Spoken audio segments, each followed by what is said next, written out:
They say ignorance is bliss, but what they never tell you is how heavy the price of waking up can be.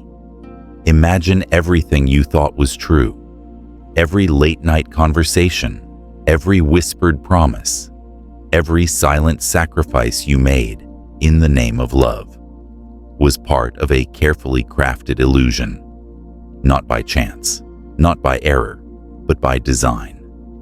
And imagine the pain of realizing you were never part of the story. You were just the prop, the pawn, the provider. This isn't a fantasy or a cynical thought experiment. This is the quiet nightmare millions of men are living, and most don't even know it. But someone did. 2 centuries ago, a philosopher, hated in his time and feared for his insight, saw it all coming.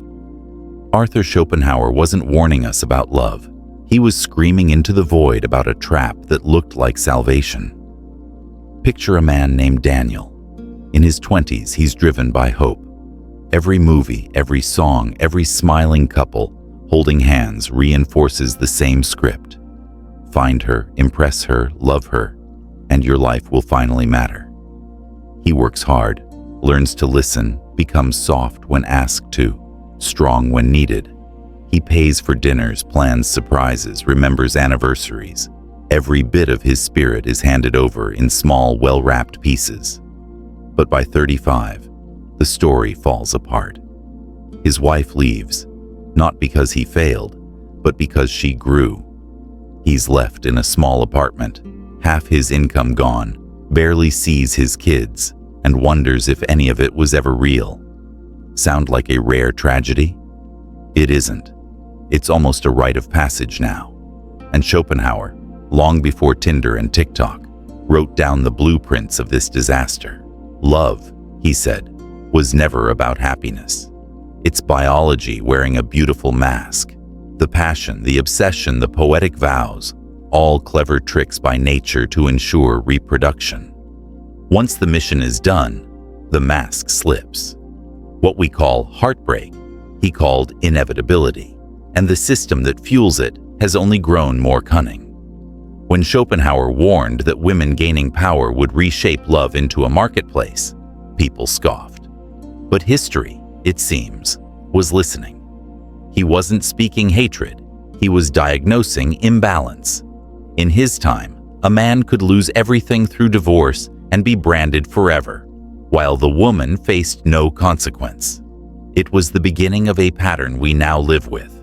Courts favoring maternal custody, financial settlements that leave men rebuilding for decades, the erosion of respect for the male role in families. What he saw was a shift from shared commitment to strategic advantage. The contract of marriage turned into a gamble, with odds stacked against one player. It's not bitterness that defines this. It's pattern recognition. Think of Robert, a surgeon in Florida. Built his life, gave his best years, never cheated, never abused, just kept showing up. His wife. One day she just wasn't happy, and the law stood behind her as she took the house. His savings, his pride. He's still working well into his 60s, while she updates her Instagram with spa retreats and self-care. Not because he was bad, but because the system rewarded her for leaving. And it doesn't stop at the courthouse. Modern psychology has been weaponized. Vulnerability is marketed as strength, but only when it suits one narrative. You're told to cry, to open up, to share your wounds. But what happens when you do? Ask Oliver. Late 20s, smart, stable, in love. She begged him to be real, to trust her with his pain. So he did. He told her about the bullying, the loneliness, how he cried himself to sleep some nights. She hugged him, said she loved him. 2 weeks later, she was gone. "I don't see you the same," she said. And in that moment, he realized his honesty cost him everything. This isn't anomaly. It's biology meeting culture. Schopenhauer said women love men for what they do. Men love women for what they are. And when a man gives too much of himself, he becomes disposable. Psychology now trains men to be soft, but rewards them only when they remain useful. Express too much emotion and you're weak. Work too hard and you're emotionally unavailable. It's a no-win scenario wrapped in affirmations and therapy talk. And then there's the legal structure, the iron bars around this velvet cage. Marriage is sold as romance, but underneath, it's an institution engineered to favor extraction.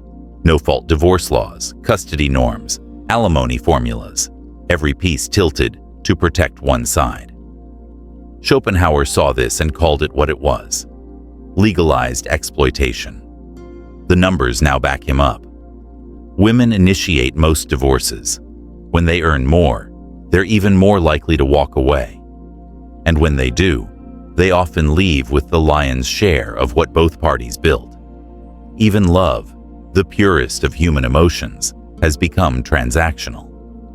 Think about Jake, 23, college kid, genuine, kind, old-school romantic. He meets someone, puts in effort, plans a date, spends more than he can afford, sends thoughtful messages every morning. Then, silence. She's off traveling with someone who barely knows her name, but drives a luxury car. What happened to connection? It didn't vanish. It was overwhelmed by too many choices, too much noise. And this isn't just culture, it's neuroscience. The abundance of options is reshaping how we commit. And men? Many feel left behind, not because they lack worth, but because they're playing a game that keeps changing. But here's the deeper truth. The most painful barriers aren't external, they're internal. They're the beliefs many men have been taught since childhood, that they must always give, protect, serve, that their strength must be quiet, their pain invisible, that their worth is earned only through sacrifice. When these values go unbalanced, they become chains. Marcus found this out the hard way. On paper, his life looked successful, but inside, he was struggling. After a painful divorce, he could only see his daughter twice a month unless he paid more. So he worked harder, skipping sleep, meals, and time for himself, just to be present in her life. Until one day, he didn't show up to work. A search found on his phone, how to disappear without being found. He had lost hope.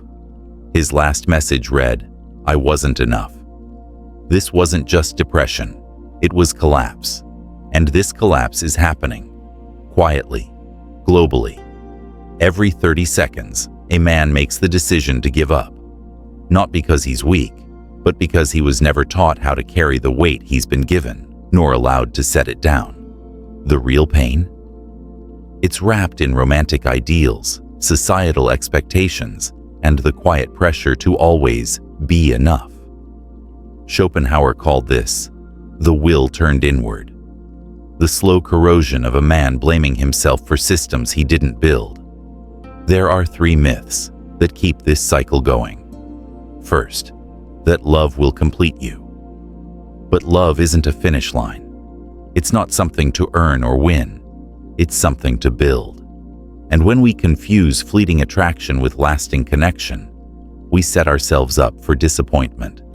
Even the poet Goethe, after heartbreak so intense it triggered suicides across Europe, admitted the difference between romance and reality.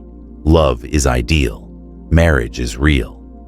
Second, that your value is in your usefulness. Many men are told they must be successful to be seen, but worth isn't conditional. Mark once created 2 fake dating profiles, one kind, honest, emotionally open, and another rich and physically idealized. Guess which one received attention? The message is clear, but it's not the full story. Because what the world praises isn't always what the soul needs. Third, that if you're struggling, you're broken. But Schopenhauer warned, this belief can be used to sell obedience disguised as help. Sometimes healing isn't about adapting to a broken system. It's about questioning it. You're not a machine with a missing part. You're a person in a world that often asks too much and gives too little. There is a path forward, not easy, but real. Schopenhauer called it the denial of the will, not in despair, but in clarity. Refuse the roles that don't serve you. Step away from games that leave you empty. Solitude isn't loneliness, it's power. And the truly free man isn't the one who wins approval. He's the one who no longer needs it. Turn your pain into something useful. Beethoven lost his hearing and composed symphonies. Nietzsche transformed suffering into wisdom. What you feel now isn't your weakness. It's the fuel for something greater.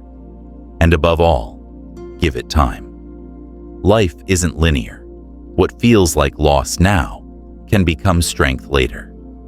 Hiroto was fired at 40, mocked by those he loved, only to reinvent himself as a successful entrepreneur in his 50s, because he stopped racing someone else's clock. Most people never pause to think deeply, but you have. You're here, still reading, still listening. That means something. It means the fire in you isn't out. It just needs space to breathe. You don't need to go backward. You don't need to fix a dream that wasn't yours. You need to build something honest, from the ground up. If you've felt even a flicker of truth in this, then know this. The illusion ends when you stop pretending it's real. You've apologized for too much, suppressed your strength, your voice, your passion. But maybe you were never meant to be small. Maybe you were meant to be undeniable. The world doesn't need perfect men. It needs whole ones. Men who've endured, who've questioned, who've risen. Not unscarred, but stronger for it. Men who've stared into the abyss and refused to blink. This awakening isn't gentle.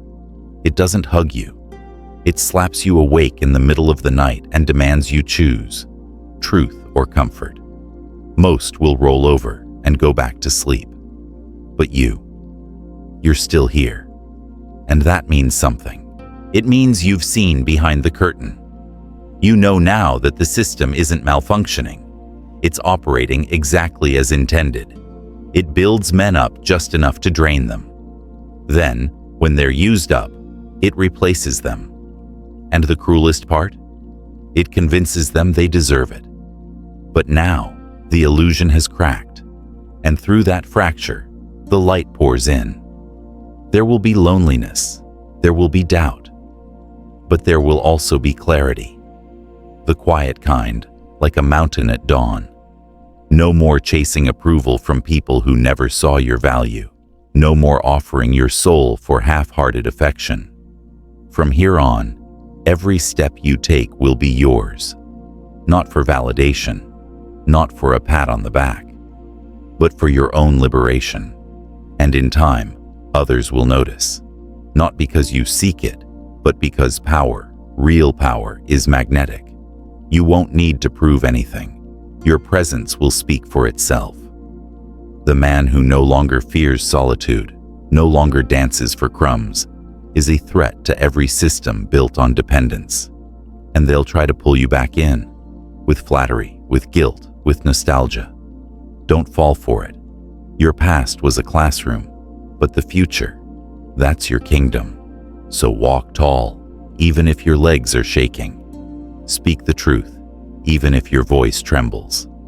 Be the man who wakes up, not just for himself, but for every son who needs a blueprint, every brother lost in the fog, every father who died not knowing there was another way. The world told you to be silent. You chose to speak. It told you to bow. You chose to rise. That choice, that single act of defiance, is your rebirth. You don't need permission. You don't need saving. You just need to remember who you were before they taught you to hate yourself. That man is still in there, and he's been waiting for this moment, not to return to who he was, but to become who he was always meant to be. Now, go.